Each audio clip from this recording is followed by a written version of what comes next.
Kila hatua ya maisha ilikuwa na mafunzo ndani yake.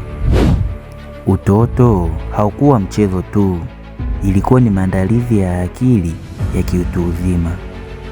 Kijana alifundishwa kutii, kisha kuvumilia, ndipo akafundishwa kupigana.